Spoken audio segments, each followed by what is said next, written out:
Good afternoon po, Kong. Good afternoon, In the Your Honor. second paragraph of Section 29, okay ba kayo? Section 29, sir? Yes, Your Okay, Honor. good. The arresting or apprehending officer is mandated to inform the judge nearest the place of arrest or apprehension of what? The details pertaining to the arrest, correct? Sir? Yes, Your Honor. Okay, good. That's the provision of the law. Yes po. But it Opo. will be noticed that Hmm. that notice is not even under oath. The law does not require that the notice That's so. to the You're a judge keen should be under observant, oath. Congressman. I did not see that. Anyway, thank you for the information. I will continue. We'll proceed with my. Now, well, Congressman, what do you suppose is the purpose of the notification? Well, that is supposed to be a safeguard. Okay. But if we compare that to the Human Security Act, that safeguard is actually so nebulous. Oh, Because under the National Security Act, the suspect should be brought before the judge Okay. so that the judge can determine the identity of the captors and the suspect.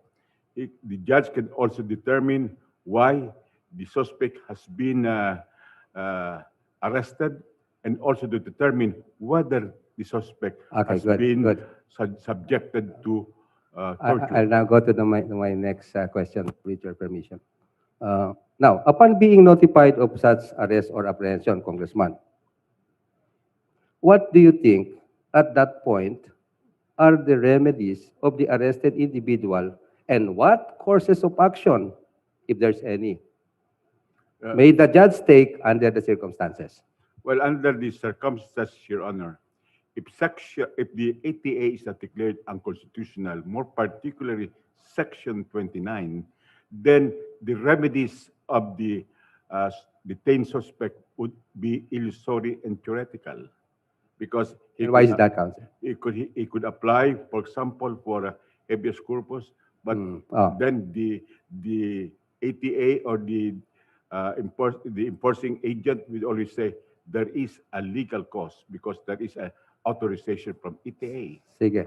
Then he could not even apply for a writ of amparo because it's the same reason. Okay. The, Of course, the Congressman. detention is supposed to be legal until Section 29 is declared unconstitutional. It is also required that the Commission on Human Rights be notified of such arrest or apprehension. Now, this is my question. Don't you think that under these circumstances, sufficient safeguards have been afforded the arrested individual to militate against any violation of his basic human rights, considering that he or she at that point is given the right to consult or be seen by his counsel? The notification to the Commission on Human Rights, Your Honor, is not an adequate safeguard. Okay. Now, do you think Section 29 does away with the provision of the law on warrantless arrest? Does it authorize warrantless arrest on mere suspicion alone that the person to be arrested has committed an act punishable under the Anti-Terror Act? Or is it required that before an arrest is made, an act punishable under ATE has just been committed or is being committed, and there is reasonable ground to believe that the person to be arrested is responsible for it? It appears, Your Honor, that the intention really is to create another instance of warrantless arrest. But in a case of warrantless arrest, Your Honor, the arrest is not made on mere suspicion because the arrest is made because of implug delicto or because of flight or because a person has escaped from detention or from a penitentiary. So in this particular case, the fourth instance of warrantless arrest, aside from being not consistent with the three other instances, it also amends the rules of court. on warrantless arrest. And the Congress cannot do this because the power of the Supreme Court to promulgate rules Okay. protecting constitutional rights is exclusive and it cannot be interfered with by the Congress. I'm about to wrap up, Congressman. Okay ba kaya kabasa Section 27? One last question na lang to. It's already Yes, Your gone Honor. beyond the time allocated for my Yes, Your Honor. interpellation. Sabi nila, yun daw, section, yung anti-terror law, specifically Section 27 thereof, which deals with what? Preliminary and permanent order of restriction. This is being questioned on the ground that it supposedly is an ex post facto law or a bill of attainder, as it purportedly punishes mere membership in an organization. Correct? Now, correct, sir. Tama po, no? No. Well, that has been challenged by Okay. the other petitioners, Yes, Your po. Honor. Now, Section I- 26 ba, is very similar to the Anti-Subversion Act, which, as you know, has already been repealed, Yes, Your Honor. in the sense that both could be regarded as so-called conspiracy statutes. Okay? Yes, Your Honor. Before its abrogation, this court, not the present court, of course, decided a number of cases upholding its validity, foremost of which, and I'm pretty sure that you are very familiar with this, is the 1972 case of People versus Tayag. Are you Yes, Your familiar Honor. with Yes, Your that Honor. case, Kong? Yes, Your Okay. Honor. Now, wouldn't you say, sir, that the ratiocination or the holding of this court therein, meaning in that case, could still be applied to the present petition, specifically with regard to the issue on whether or not it is a bill of attainder? And considering the allegation that it is an ex post facto law, sabi ng mga petitioners, mga abogado, will you please point out the provisions in the law that would indicate that the Anti-Terror Act may or should be applied retroactively to touch on past activities that would otherwise fall within the ambit of terroristic acts as defined and described in said law? Unfortunately, Your Honor, with due respect, my petition did not question the ATA as being a bill of attainder or an ex post facto law. But the other petitioners did, and I subscribed that they would be able to defend their position very well. I'm sorry to have directed the question to the wrong counsel. Anyway, it's already 6 p.m. That's my... thank you very much, Chief. Okay. And my For colleagues. the last to interpolate is Congressman, salamat po. Thank you, Your Honor. Justice Lopez Joseph. Very few questions. Congressman Lagman, huwag na po kayo umalis. Ayaw ko pong napapagod kayo. Now, in as much that I am the most junior and supposedly the last to ask questions, I thought I'm given as much leeway to ask as many questions. But it's not the case. So I'll try to limit myself to several follow-up questions, Congressman. Now, first, I heard you were saying earlier, you were quoting paragraph, can you hear me better, Congressman? Yes, I can hear you well, Your Honor.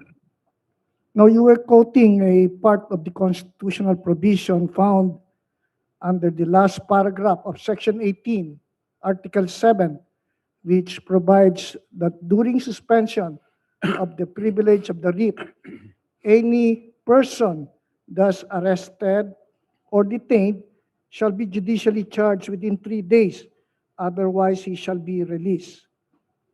Now, wouldn't you say that this limitation only applies in situation outlined in the Constitution and not in all instances of detention?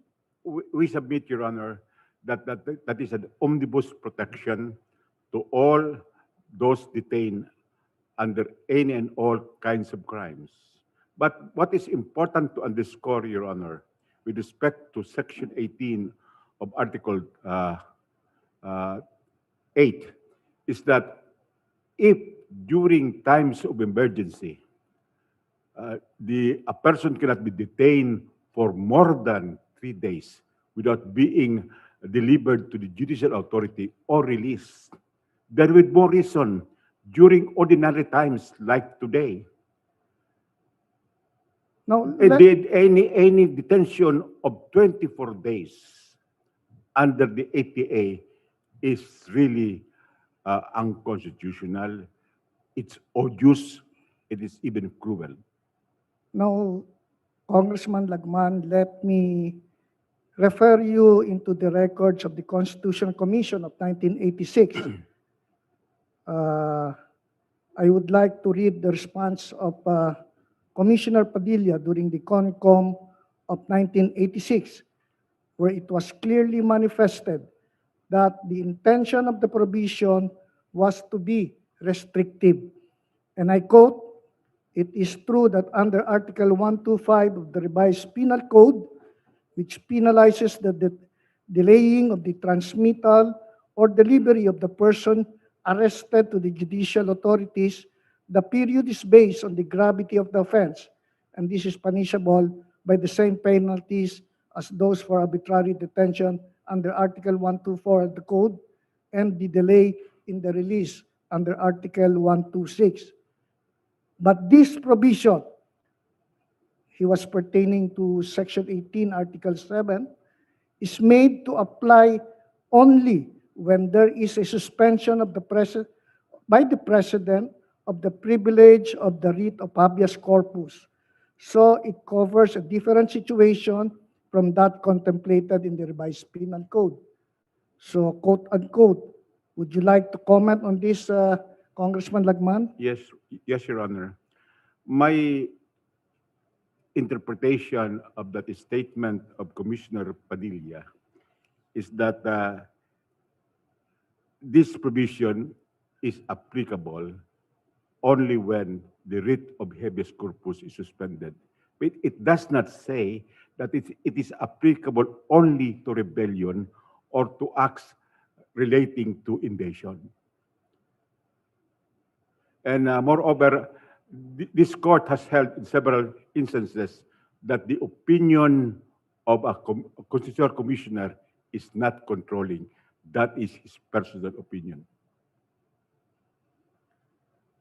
But this is part of the records of the Constitutional Commission. It was quoted from the statement that this detention limitation is only applicable during times when there is suspension of the writ. That is And correct, Your nothing more. Honor.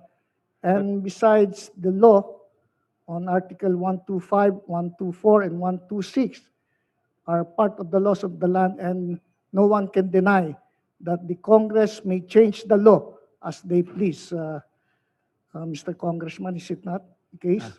In the first place, Your Honor, let me just repeat that the statement of Commissioner Padilla is limited to the fact that it is implementable when the writ of habeas corpus is suspended. But it does not say that it does not cover all and any crimes during that period.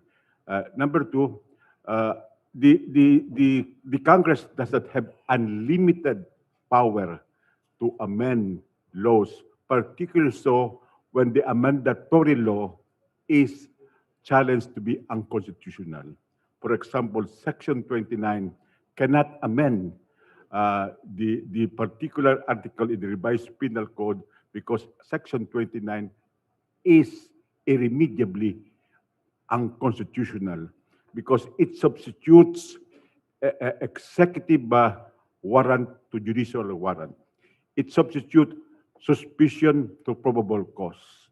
And there are no standards by which the ATC would exercise its power to give a written authorization for detention, which includes the warrant to take a person under custody, because there can be no detention without arrest and custody. But Congressman, is it not clear that under the implementing rules issued by the DOJ, there was no, they were not talking about warrant of arrest, but it is about warrantless arrest. But I need not go into that because it has been explained earlier already. Now, anyway, going to another topic, since under time constraint, and I promise I'll be given only about 10 to 15 minutes to finish all my questions. Now, does designation amount to a declaration that a person is a terrorist? This can be found under the ATA law. Is it designation, is the designation made by the council a declaration that a person is already a terrorist? Effectively, Your Honor, one who is declared under that section, whether a person or an association or a group of persons, would be subsumed under an accusation that one is a terrorist. Is it not the case that they will have to undergo an application of prescription filed by the DOJ and only upon the authority of ATC and recommendation of the National Intelligence Coordinating Agency before a person can be declared terrorist, and not a declaration by the ATC alone? Application for prescription is discretionary on the part of the ATC. It may or it may not apply for prescription. And if it does not apply, then its designation stands. Well, again, Congressman Lagman, sir, under Section 6.9 of the implementing rules and regulations of the ATA law, a person designated by the ATC as committing acts of terrorism may apply for the listing within 15 days from publication on several grounds. Given the recourse of the listing, would you agree with me that designation will not really create a threat to the rights of a person? Your Honor, the issuances under the implementing rules and regulations cannot amend or modify the law. It could not even rectify the mistakes in the law. It cannot improve the law, Your Honor. Well, going to another topic before my time is up, Congressman Lagman, you mentioned also about a certain case.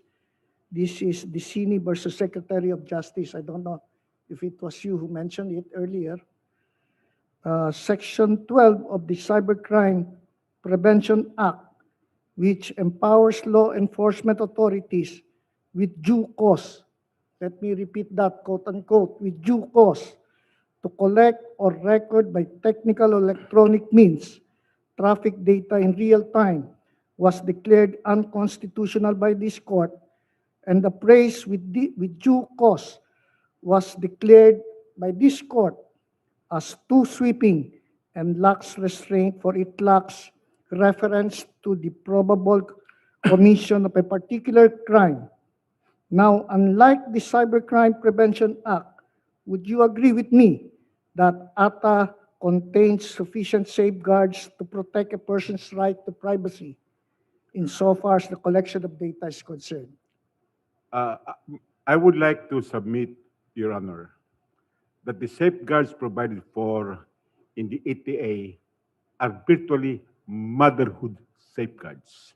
And I would like to amplify this statement in the memorandum I would submit before the Honorable Court. I would like also to say that the essence of the Dicini versus Secretary of Justice is that there is an exception to the rule that penal statutes cannot be facially challenged. In this case, a statute can be facially challenged if it is challenged as an abridgment of the freedom of expression and of the press. Now, let me enumerate some of the safeguards, Congressman Lagman, sir. Section 19 in relation to Section 17 of the ATA law, which requires judicial authorization of the Court of Appeals or from the Court of Appeals. And this was mentioned earlier by my esteemed colleague, Justice Xavier, that it's composed of, a division is composed of 3 justices and all of them must concur. And this will be effective for a period of 60 days, renewable for another 30 days. And with it, the requirements of probable cause before the state may be allowed to secretly wiretap or collect data from those charged of committing an act of terrorism. Now, there is a reference to a particular crime, unlike other laws, particularly under the Cybercrime Prevention Act, and there is a requirement of probable cause. Are all these safeguards insufficient from your point of view? Your Honor, those may be specific safeguards which we could appreciate, but we should underscore here that it gives prolonged duration of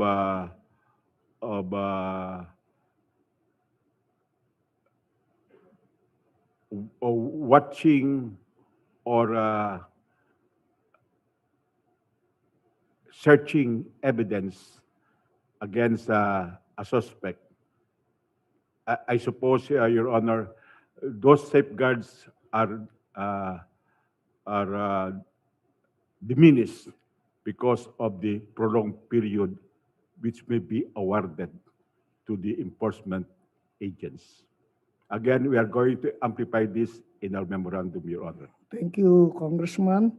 Now, assuming that communication or data of a person charged or suspected of committing an act of terrorism is obtained by the state, would that person lose reliefs intended to protect his or her privacy, such as a petition for a writ of habeas data for the destruction of data obtained by the government, or the right to remove or destroy data concerning false personal information pursuant to the Data Privacy Act? Can you explain, Your Congressman Honor, Lagman?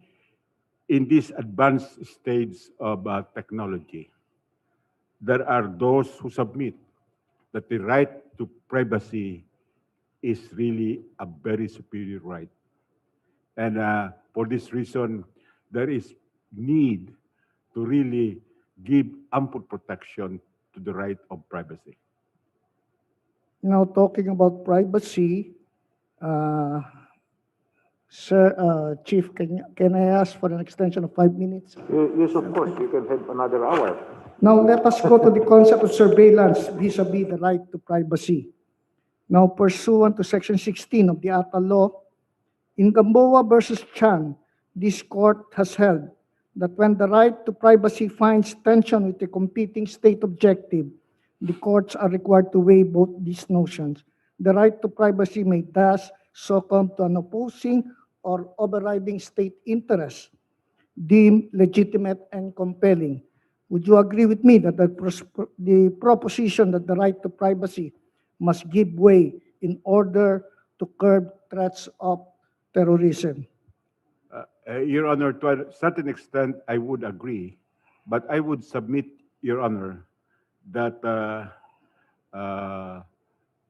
the compelling state policy should be tested with strict scrutiny, so much so that if there can be other means of implementing that policy, which is less stringent and less violative of the right of privacy, then that should be done.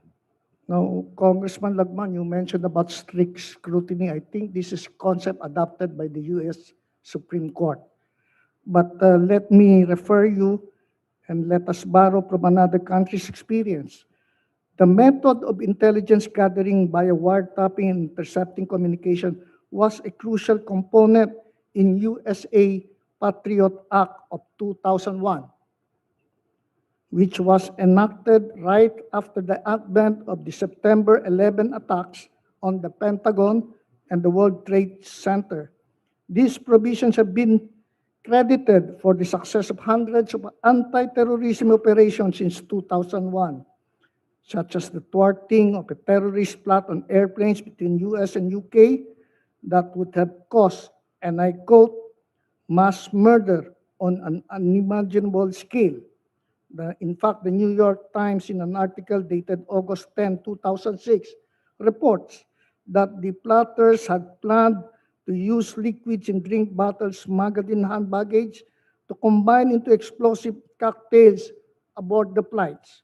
Thus, if agents were not equipped with this tool to monitor such communication, they would have had blood on their hands. An examination of the Patriotic Act would reveal that government is likewise given an expansive powers to be able to effectively carry out such power in recognition of the fact that terrorist operation would usually take advantage of the right to privacy. Section 2, paragraph A and B of the Act authorizes the installation of devices to record all, meaning all computer routing, addressing, and signaling information. The government is able to access this information, meaning US government, to merely certifying that the information likely to be obtained is relevant to an ongoing criminal investigation. So all they have to do is to certify that there is an ongoing investigation. Unlike in our case, in the ATA law, it requires probable cause and a reference crime before you can get a permit from no less than the Court of Appeals before you can get a authorization to do those wiretapping things. Do you agree with me, Congressman Lagman, sir? Yes, Your Honor, you are correct. But that does not diminish the fact that whatever state policy which should be implemented, what should be done by the state or in the law itself is that it should use the least invasive means of securing that policy, which would not unduly intrude into constitutional rights. Because if the state would enforce acts of terrorism against its citizen, then it would have already submitted to the terrorists their own methods, so much so that would allow the terrorists to win their battle against the state. So in other words, Congressman Lagman, you are saying that the safeguards provided the ATA law are not enough and are not as restrictive as you want to make it appear, so that people can still exercise their constitutional rights even under the said law. Yes, Your Honor. Compared to the safeguards under the Human Security Act, the safeguards provided for under the ATA would be wanting in comparison, despite the fact that the Human Security Act is also being challenged as not completely protective of civil liberties. So thank you, Mr. Congressman. As promised, I have limited myself to 15 minutes, and thank you for patiently responding to all my questions. Thank you, sir. Thank you Chief. so much, Your Honor. Before we conclude, there is a request from the, thank you, Congressman, Solicitor General, that if you are already through with your opening statement, can you furnish the court copies of your opening statement not later than Friday? Justice Rory, not later than Friday. Yes? Can you do that, Mr. Solicitor General?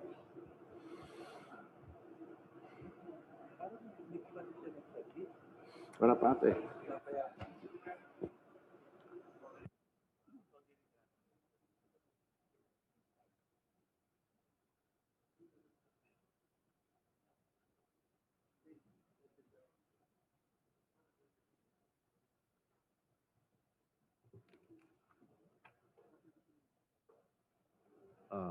Your Honor, Chief, how many days Until Friday. Until Friday because Friday of- this yeah. week, Your Honor? This week. This This week. week. Yeah. Yes, Your Honor. Okay, thank you. We will do. Thank you. Okay then. Okay. Thank you. So after the conclusion of the interpellation of the counsels of the petitioners, we will continue the hearing next Tuesday, March 16, to hear the arguments of the Solicitor General. March 9, I'm sorry. Yeah. March 9. Ay, may nihari kasi. March 9 at 2:30 in the afternoon to hear the arguments of the Solicitor General and the interpellation by the court. Thereafter, we will hear the position of the amicus curiae. And thereafter, we will conclude the hearing. That will be all right? Okay. If there are no other matters to be taken up today, then let's adjourn the session today.